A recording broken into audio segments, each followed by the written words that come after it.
Olá, tudo bem?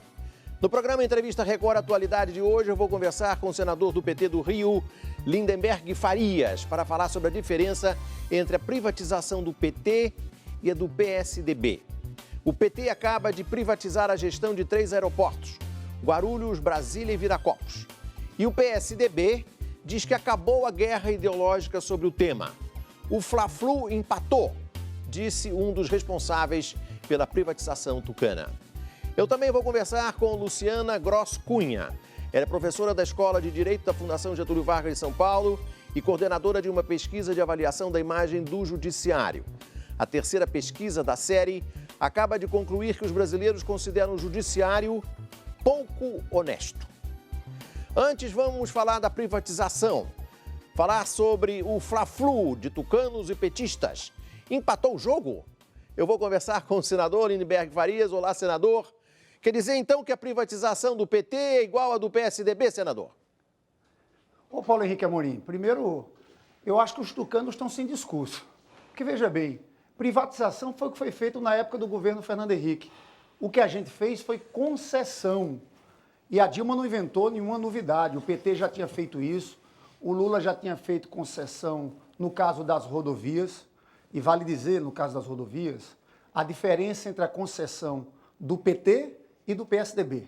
A rodovia do Lula, que foi concessionada mais cara, o valor do pedágio custa R$ 4,10.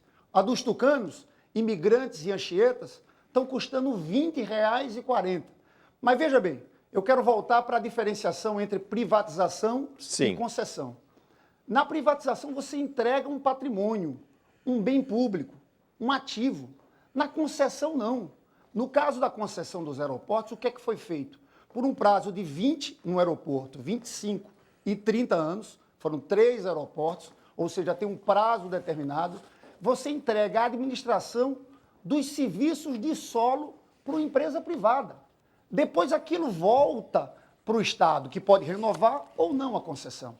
Nós não vendemos aqueles aeroportos. Privatização foi o que houve com a Vale do Rio Doce, as Teles. No caso das Teles, não houve só concessão. Entregaram tudo, todo o patrimônio, os prédios. Então essa é uma diferença para nós que é muito relevante. No caso, o que houve foi concessão dos aeroportos. Vale dizer também que é uma concessão que a empresa pública, a Infraero, continua com 49%. É verdade. Ou seja, você tem um desenho aí público-privado. Claro. E você sabe, quando você privatiza, a empresa está ali, são regras do mercado. Nesse caso, você obedece às regras que estão colocadas no contrato. Então, são muitas as diferenças. Entendo. Agora, deixa eu lhe perguntar também. Há uma dúvida séria sobre essa concessão que acaba de ser feita nos 3 aeroportos que mencionamos. Essas empresas que ganharam a concessão, o leilão para fazer a concessão, estão sob a suspeita de órgãos de imprensa de que elas não tenham cabedal, não tenham bala para o tipo de investimento, uma vez que o próprio leilão exigiu delas muito dinheiro. Eu pergunto, esse sistema de leilão que foi feito agora pela presidenta Dilma, ele é suficiente para colocar em jogo empresas realmente sólidas para fazer esse tipo de trabalho? Paulo Henrique, você sabe que um leilão acontece disso. Eu quero ressaltar essa diferença, viu? Não quero aqui atacar a gestão dos tucanos, mas ninguém pode dizer um ai de que houve direcionamento nesses leilões. Não houve direcionamento. Há muitas críticas, ao nosso ver, algumas pertinentes em relação às privatizações feitas pelos tucanos. Agora, o contrato é muito bem amarrado. O que eu acho que pode haver necessidade de outras concessões, você mexer nos editais. Paulo Henrique Amorim, eu queria voltar, inclusive, ao primeiro ponto, para ressaltar a diferença de privatização. Claro, claro. Vale do Rio Doce. Tá. Vale do Rio Doce, nós entregamos o nosso patrimônio público, praticamente o nosso subsolo, por 3 bilhões e 100 milhões. Né? 700 milhões tinham no cofre. Quando entregaram a Vale do Rio Doce, tinha 700 milhões no cofre. É uma coisa absurda. Você sabe que o lucro em 97 da Vale do Rio Doce foi de 12 bilhões. Eu faço aqui uma comparação também. Você sabe que na concessão dos aeroportos, eu estou falando de concessão de 3 aeroportos, o governo arrecadou 24 bilhões de outorga e mais de 16 para novos investimentos. Você sabe que a privatização no governo Fernando Henrique Cardoso privatizou 94 empresas. Tudo que foi arrecadado dá 85 bilhões. Nesses 3 aeroportos, nós estamos falando em 40 bilhões.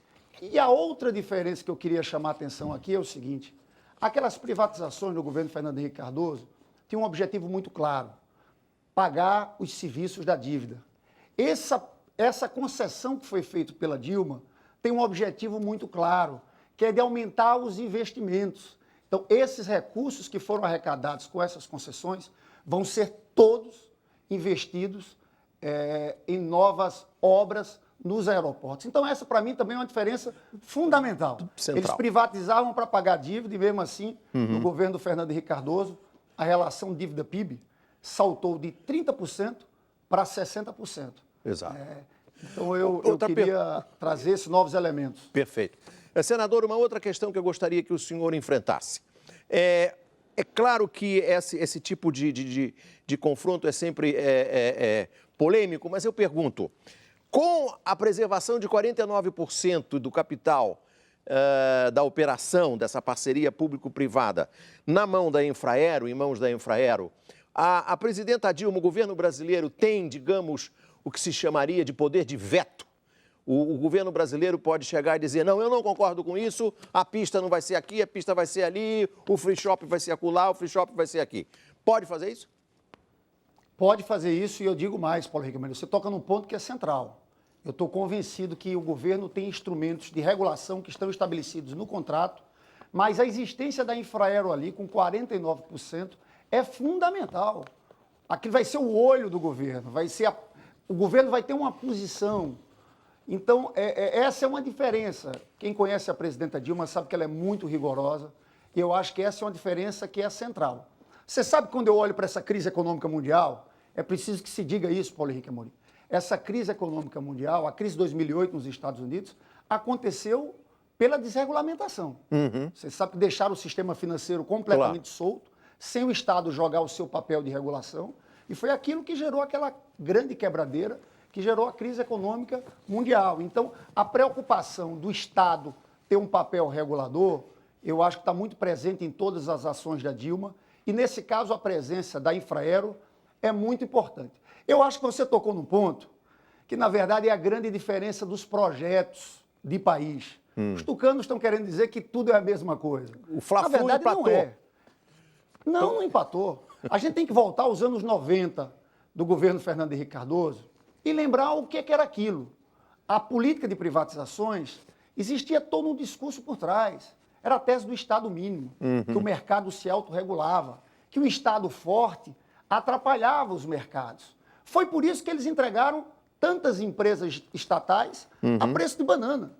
Eu quero lembrar também que nós vivíamos naquela época um ataque muito grande ao serviço público de uma forma geral. Sim, os servidores públicos federais ficaram 8 anos sem receber aumento. Por quê? Porque tinha esse discurso contra o Estado.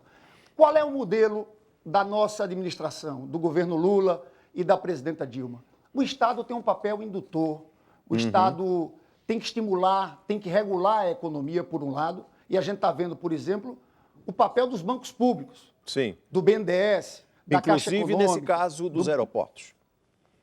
Inclusive nesse caso, do Banco do Brasil. Eu volto a dizer uma coisa, se eles tivessem privatizado os bancos públicos, o Lula, o Brasil, não tinha saído daquela crise de 2008 da forma como saiu. O Lula não ia ter instrumentos, porque na hora que houve a restrição de crédito, a gente socorreu aonde?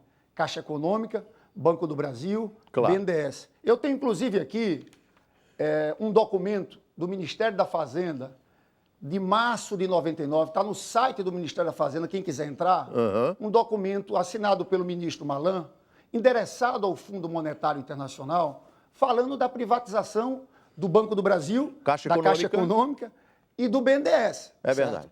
E se o senhor me desse a honra, senador, se o senhor me desse a honra da sua audiência no meu modesto blog Conversa Fiada, o senhor teria visto isso lá há mais tempo, que eu publiquei esse documento, que, aliás, eu vou lhe pedir a gentileza de mostrar para a câmera, para o nosso espectador ter uma ideia de que esse documento é verdadeiro e que ele, de fato, existe. O documento em que o governo brasileiro o governo brasileiro, através do ministro da Fazenda, Pedro Malan, disse ao FMI que venderia o Banco do Brasil, a Caixa Econômica e o BNDES. Agora, senador, eu gostaria de fazer uma pergunta. Mas eu tive conhecimento desse documento no seu blog, viu? Tá bom. Senador, uma pergunta. O senhor não mencionou, e eu não vi nesse debate sobre se o Fla-Flu acabou ou não, na imprensa, eu não vi nenhum petista falar com todas as letras que uma diferença crucial, central entre uma privatização e outra, se é que se pode falar, eu já sei que o senhor não gosta que eu use a palavra, mas se é que se pode falar em privatização do PT, é a questão da privataria. Há poucos dias sentou aqui ao meu lado o meu colega Amaury Ribeiro Júnior, que fez um trabalho importantíssimo, 100 páginas de documentos públicos, em que ele mostrou como foi o processo de privatização que teve como ponto central, digamos, o clã do então ministro do Planejamento, José Serra. Quer dizer, isso é um ponto importante a fixar. Quer dizer, eu espero que mais tarde essa operação dos aeroportos não venha a ser maculada por um outro livro de um Amaury, mas está claro que a privatização tucana tem um problema sério que pode resultar numa CPI. Talvez os preços confirmem o que você falou aqui agora. Concessão, não estou falando em privatização, de 3 aeroportos por um prazo de 20, 25 e 30 anos, o governo arrecadou 40 bi. 24 de outorga, mais 16 de investimentos. Eu não consigo entender como venderam a Vale do Rio Doce por 3,1 bilhões. Todo o sistema de teles por 22 bi. Eu acho que o resultado exitoso dessa concessão do governo da presidenta Dilma, eu acho que joga mais suspeita contra esse processo de privatização. E eu digo o seguinte... Pode falar. Não, eu pergunto, o senhor acredita que a presidenta Dilma, na campanha de 2014, ela vai enfrentar o tema da privatização ou vai evitá-lo? Porque ela em 2000... Olha, nós não estamos... Em 2010, esse debate. Em 2010, ela foi para cima do Serra com a história da privatização. Mas nós vamos novamente, nós não estamos na defensiva com isso, não. Eu volto a dizer, nós não privatizamos, não entregamos um patrimônio público. Nós fizemos uma concessão para uma empresa privada, junto com a empresa pública, administrar os serviços de solo dos aeroportos. Não tem problema nenhum, nós já fazíamos isso. O Lula já tinha feito concessão de rodovias, os nossos prefeitos fazem concessão de água e esgoto. Nós vamos continuar, porque são modelos diferentes. Eu volto a dizer, Paulo Henrique, o nosso modelo, o Estado tem uma presença importante, induzindo a economia, e tem uma outra diferença. Nós criamos um grande estado de proteção social nesse país. Esse é o nosso modelo de sucesso. O presidente Lula, no governo dele, tirou 39 milhões de brasileiros que entraram na classe média, 28 milhões saíram da pobreza extrema, 17 milhões de empregos com carteira assinada. Tudo isso, sabe por quê? Porque o Lula fez inclusão social. O Lula olhou pelos que mais precisavam. Então, é esse Estado que tem esse papel importante, tanto de proteção social como de indução econômica. Essas são as nossas diferenças em relação ao modelo tucano, que eu volto a dizer, Paulo Henrique, eu quando olho essa crise econômica na Europa, dá uma pena do que eles estão vivendo, porque é a mesma receita que eles aplicaram aqui no Brasil e em toda a América Latina. Exato. Eu me lembro das missões do FMI, quando chegavam aqui, dizendo o que fazer. Eram os velhos planos de austeridade. E o Lula conseguiu construir, a Dilma da continuidade, há uma saída muito original, né? Há uma saída que passa pelo andar de baixo, passa pela inclusão do povo, mas passa pelo resgate do papel do Estado. A Dilma, uma vez deu uma entrevista dizendo que quando chegou como ministra da Casa Civil, foi fazer uma reunião com o pessoal do DENIT. Sabe quantos engenheiros tinham lá no DENIT? Todo DENIT, para tocar todas as obras do país? 5 engenheiros. Eles estavam destruindo a máquina do Estado brasileiro. Com aquele discurso, aquilo era verdade. Eu lembro nos anos 90. O DENIT é o órgão tudo que era Estado era demonizado. Claro. Só para explicar ao nosso espectador, o DENIT é o órgão do Ministério do Transporte que cuida de construir obras e fazer estradas. Agora, senador, me permita agora mudar um pouco de assunto e eu gostaria que o senhor tocasse num ponto que eu sei que é fundamental na sua pregação de jovem senador de primeiro mandato, que é a questão dos royalties do petróleo. Eu sei que o senhor hoje assiste à posse da Graça Foster no lugar de Sérgio Gabrielli na presidência da Petrobras. E o senhor tem uma posição muito enfática, muito clara em defesa dos interesses do Estado do Rio de Janeiro, que o senhor representa no Senado, na questão da distribuição dos royalties do petróleo. Eu devo dizer que eu sou tão carioca quanto o senhor, nasci na Glória, me criei na Zona Norte e discordo do senhor. Então você é mais do que eu, porque eu sou senador pelo Rio, mas eu sou paraibano. Eu sei. Mas eu queria dizer que discordo do senhor. Discordo porque eu acho que o petróleo é nosso, no sentido nosso do Brasil inteiro. E o fato de nós, no Rio, termos sido abençoados por Deus, além daquela magnífica natureza que temos, não significa que a gente deva ser fominha, deva ser usuário, devemos distribuir essa riqueza com todos os nossos patrícios. E eu tenho medo que a sua posição seja uma posição muito regionalista, muito provinciana, muito restritiva. E eu gostaria de ouvir a sua opinião. Ô Paulo Henrique, deixa eu te falar, eu sou senador pelo Rio, nasci na Paraíba, tenho muito orgulho da minha origem nordestina. Claro, eu também da minha. Sou filho de baiano. Eu não acho que eu não acho que esse caminho da guerra federativa seja um bom caminho. Sim. É preciso contextualizar. Os royalties foram destinados ao Rio de Janeiro porque na Constituinte o Rio de Janeiro perdeu o poder de cobrança do ICMS sobre petróleo na origem. Né? Naquele momento, na discussão da Constituinte, só no caso de petróleo e energia, o ICMS é cobrado no destino. Então, o Rio de Janeiro perdeu uma receita muito grande. Então, como compensação, que existiu a ideia de criação dos royalties. Sim. Quero dar um outro argumento. Existe o Fundo de Participação dos Estados, Sim. que é um bolo que é arrecadado pela União, que é distribuído entre todos os estados da federação. O Rio de Janeiro recebe muito pouco. É o segundo pior do país. Então, eu estou falando isso para dizer o seguinte: quem acha que o Rio de Janeiro está nadando em dinheiro, está enganado. O Rio de Janeiro sofreu muito quando deixou de ser a capital federal, a cidade do Rio de Janeiro. É verdade. Houve esvaziamento econômico muito grande. O Rio tem problemas enormes, está numa luta agora pela pacificação de suas comunidades. Então, nós estamos começando a melhorar agora. Se você soma receita pela população, o Rio, todas as receitas, incluindo royalties, o Rio de Janeiro tem a quarta pior do Brasil. Então, não dá para discutir só royalties sem discutir Fundo de Participação dos Estados, ICMS. Então, veja bem, a posição do Rio é uma posição de acordo. Nós não estamos contra que os outros estados recebam parcela dos royalties. Inclusive, isso está garantido em relação ao pré-sal. Sim, Mas sim. a postura nossa é de acordo. Agora, se tiram essa receita do Rio de uma hora para outra, eu posso dizer uma coisa: o Rio não aguenta. Acaba a política de pacificação, nós vamos ter problemas na saúde, problemas na educação. Então, nós somos a favor de um entendimento e de uma discussão com todos os estados da federação. Do jeito que estava sendo conduzidas as coisas, não era boa a saída nem para o Rio de Janeiro, nem para o Brasil. Ou seja, a sua resistência do governador Sérgio Cabral e toda a bancada do Rio na Câmara e no Senado resultou em que nós vamos partir para uma negociação. Negociação, nós estamos completamente abertos à negociação.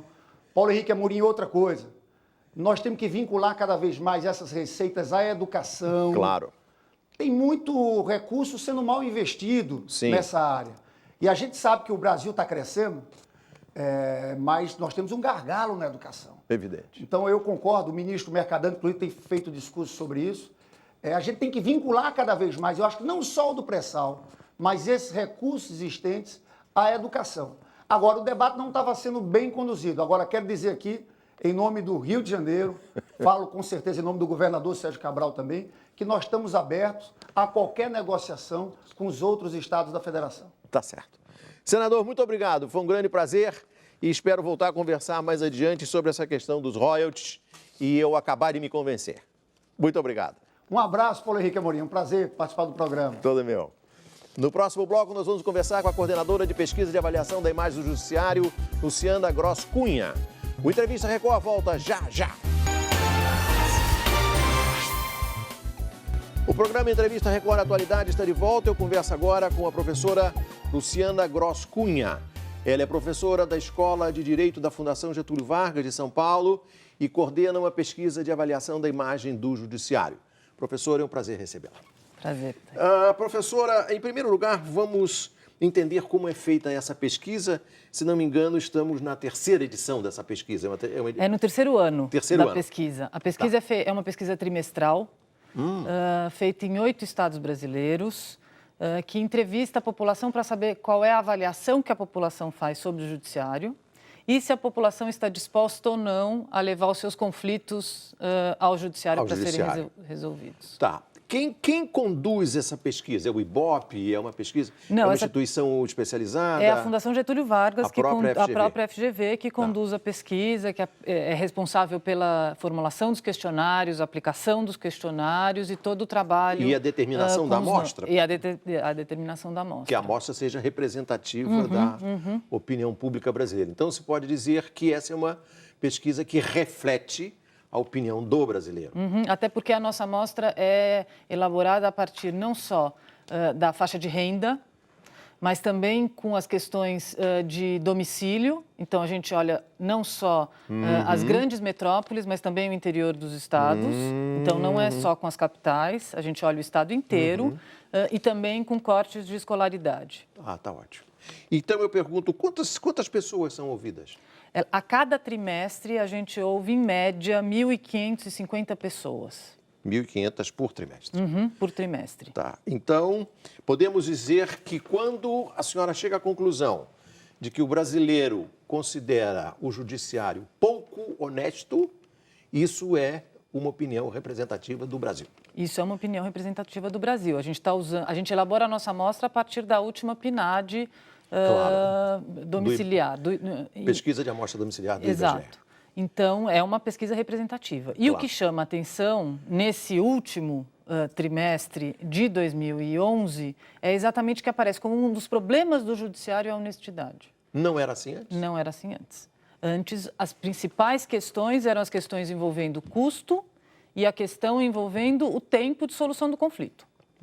Do ano passado para cá, na verdade foi do segundo trimestre até o final de 2011, tanto a questão de honestidade quanto a questão de capacidade começaram a aparecer como questões importantes com relação à crítica da população ao papel do judiciário. Quer dizer, existe uma dúvida sobre se o judiciário é honesto e também sobre se o judiciário tem capacidade para julgar. Exatamente.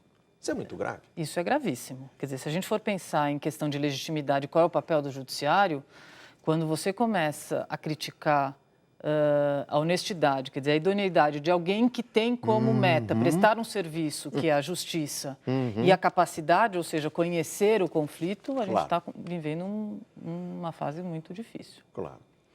A que a senhora atribui ter havido essa preocupação maior com capacidade e honestidade? Principalmente os casos envolvendo o CNJ.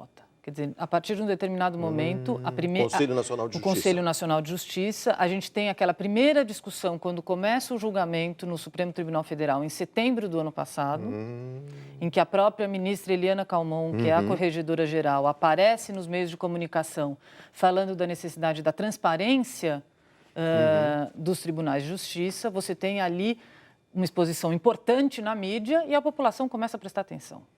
E aí, de novo, eu queria reforçar que, assim, a população presta atenção e ela se informa. Ela sabe avaliar.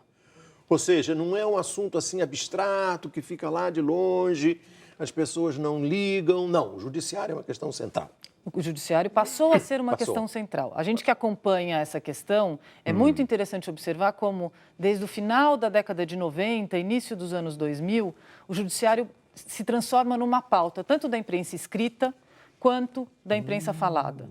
Então, os jornais, a imprensa escrita, hoje em dia, todas elas têm um caderno, algumas páginas destinadas ao judiciário, e a própria imprensa falada também tem, vamos dizer assim, pautas específicas sobre o judiciário. Então, o judiciário chega aos meios de comunicação e, a partir daí, a população elabora a sua avaliação. E por que isso passou a ser assim? Por causa da redemocratização? Eu acho que uma das coisas é a redemocratização, mas não é só isso. Quer dizer, a Constituição Federal de 88 coloca o poder judiciário num papel de destaque. Sim. Então, a gente tem maior acesso ao judiciário. Houve uma democratização do acesso ao judiciário. houve também uma maior informação da população. O Código de Defesa do Consumidor elaborou uma transformação muito importante, né? Claro. E, mais do que isso, o Judiciário passou a incomodar as outras esferas de poder, tanto o executivo quanto o legislativo. Então, se a gente for olhar, por exemplo, o número de prefeitos cassados, de instalação de inquérito contra vereadores, o Judiciário passou a fazer, principalmente com a lei da administração, enfim, sim. quanto também da improbidade administrativa. Então, Claro. o Judiciário começa a fazer um papel importante. Então, E, portanto, daí também ele ocupa a mídia. Ele vem para o ele ocupa exatamente. a mídia e vem para o procênio. A senhora atribui também isso a uma própria atitude do Judiciário? Veja, eu li uma entrevista que a senhora deu ao Jornal Valor, no dia 6 de fevereiro, em que a senhora diz que o juiz não se vê como um prestador de serviço. O juiz é o quê? É arrogante? Ele se acha acima dos outros? Ele acha que prestar serviço não é com ele? Eu não diria nem que é uma arrogância. Eu acho que faz parte da própria educação do juiz colocá-lo numa posição diferente dos demais poderes do Estado e dos demais funcionários públicos, né? Sei. Numa posição de destaque, de maior responsabilidade, porque é aquele que presta justiça. Só que a gente tem que entender que a prestação de justiça é a prestação de serviço público. Claro. E por isso ele tem que ser não só avaliado, mas ele também tem que ser controlado como qualquer outro funcionário público e como qualquer outro poder do Estado. Né? Então, você tem uma posição do juiz que é uma posição muito refratária a qualquer tipo de controle. Qualquer tipo de transparência. Qualquer tipo de transparência. E como fica o Supremo Tribunal Federal, que é a casa mais alta, o Olimpo do sistema judiciário? O Supremo Tribunal Federal, ele trabalha com, vamos dizer assim, um paradoxo aí do papel do judiciário, porque além dele ser, no nosso caso, no caso brasileiro, além dele estar no topo do poder judiciário, e é aquele que revê muitas decisões, ele também ele faz revisão constitucional direta, né? Que são as ações que entram diretamente ao Supremo Tribunal Federal. Claro. E, além disso, os seus ministros não necessariamente são ministros de carreira, são juízes de carreira, perdão. Então, você tem ali um paradoxo do judiciário. Sei. De um lado, você tem ministros que estão acostumados tanto a julgar e que são, portanto, juízes de carreira e que têm uma vertente muito mais corporativista, como, do outro lado, você tem também advogados ou até mesmo políticos, como era o caso do ex-ministro Nelson Jobim, que, além de advogado, era um político. Sim, era mais político do que qualquer outra coisa. E em que você contrabalanceia essa questão do corporativismo. E o STF, hoje em dia, vamos dizer assim, ele está no olho do furacão. A gente olha, muitas das principais decisões mais importantes desse país são decisões tomadas pelo Supremo Tribunal Federal. A senhora diria que essa dúvida sobre a honestidade, a probidade e a competência do judiciário, isso em parte é culpa do STF? Não, acho que não. Não. Talvez seja culpa do próprio sistema do judiciário. Na atual gestão do presidente do Supremo Tribunal Federal, o ministro César Peluso, você tem aí uma vertente corporativista mais importante. Quer dizer, ele foi desembargador, ele foi juiz e desembargador do Tribunal de Justiça de São Paulo, então não é de se estranhar que ele tenha uma postura dessa, muito mais como juiz. A minha crítica é que eu acho que ele deveria se colocar numa posição muito mais de presidente do Supremo Tribunal Federal, acima... E de servidor público. E de servidor público. Então, você tem um problema nessa gestão específica. Agora, eu acho que não é culpa do Supremo Tribunal Federal. Até porque, se a gente olhar desde a reforma do Judiciário em 2004, o STF ele vem sustentando o funcionamento do CNJ. Do Conselho Nacional de Justiça. E ele é o único que pode fazer isso. Claro. Quer dizer, sem o Supremo Tribunal Federal sustentando a atuação do Conselho Nacional de Justiça, ele deixa de existir. Claro. Nós tomamos aqui um exemplo, ou tratamos de um ponto de inflexão na imagem do Judiciário, que foi a discussão, a vitória apertadíssima no Supremo, 6-5, né, que preservou o CNJ, e quase que não preserva. O voto decisivo talvez tenha sido da ministra Weber, que acabou de chegar no Supremo. Eu pergunto, e essa questão de Pinheirinho? Uma decisão judicial que foi levada às últimas consequências, teve uma repercussão política, uma repercussão social grave. Como a senhora avalia isso? Então, eu acho que Pinheirinho ela demonstra duas faces da nossa, vamos dizer assim, do mundo jurídico brasileiro. De um lado, as questões envolvendo propriedade e propriedade privada. Quer dizer, a Constituição Federal trouxe aí uma questão da função social da propriedade. E a gente tem problemas relativos à propriedade que são problemas antigos, são problemas que se arrastam nos tribunais e que a gente nem sempre tem uma decisão satisfatória. E, de outro lado, tem como é que este caso, como é que esta decisão dada pelo Supremo Tribunal Federal de restituição da posse foi tratada pelo Estado de São Paulo e pela nossa polícia. Né? E aí a gente entra num outro problema muito complicado, que é a área de segurança pública. Claro. E que é a gente poder pensar, quer dizer, a gente nunca discutiu polícia, seja polícia militar, seja polícia civil, segurança pública de uma forma séria, responsável, na minha opinião. Certo. Eu acho que a gente ainda está longe de ter uma situação favorável, quer dizer, seja no que diz respeito às carreiras dos policiais. Entendi. A gente não lembra do policial enquanto funcionário público, é o contrário do que acontece no judiciário, sendo que o policial é aquele que está de uma forma mais diária no contato com a população, no tratamento desse policial, como é que se conduz esse tratamento e o que a população espera da polícia. Certo. Seja ela da Polícia Militar, seja da Polícia Civil. A senhora deve ter lido, talvez, um artigo publicado na página 3 da Folha de São Paulo, de um desembargador do Tribunal de Justiça de São Paulo, aposentado, que disse que nem sempre decisão da Justiça é para se cumprir. Pois é, aí a gente, né, quer dizer, um próprio Um desembargador? Desembargador, quer dizer, dizendo isso, quer dizer, então, eu, cidadão, o que faço com uma decisão da Justiça, se ela não é para ser cumprida? Sei. E aí a gente está num clima de total insegurança jurídica. O que a gente espera das decisões judiciais é que ela garanta a segurança jurídica e restabeleça as relações, vamos dizer assim, sociais, né? Professora, fosse a senhora juíza Márcia Loureiro que decidiu isso lá em São José dos Campos, a senhora mandava reintegrar a posse para o Naginar? Acho que não. Eu acho que as questões, não nesse momento e dessa forma. Quer dizer, ou você tem uma ação integrada, como é que vai ser feita essa reintegração? E daí porque o juiz não pode mais atuar de uma forma isolada e só em cima do processo. O juiz envolve a atividade jurisdicional do Estado, ela envolve diversas outros agentes. Então, eu preciso conversar com a Polícia Militar para saber como é que vai ser feito, para onde vão ser levadas essas pessoas, porque as pessoas precisam ser levadas para algum lugar. Eu fui a Pinheirinho e vi o que fizeram com aquelas pessoas. Então, você sabe do que a gente está falando em termos... de concentração. É um campo de concentração. Um campo de concentração, para usarmos uma expressão suave. Então, você tem ali um problema que é um problema social. E assim, a minha avaliação do judiciário hoje é que cada vez mais o juiz vem resistindo ao diálogo com os outros agentes e os outros atores políticos da nossa sociedade. Porque talvez, como diz a professora Luciana Gross, o judiciário não se percebe como prestador de serviço público. Para você prestar um serviço público... Faço bem em citá-la? Faz. Essa é a minha avaliação do judiciário. Tá ótimo.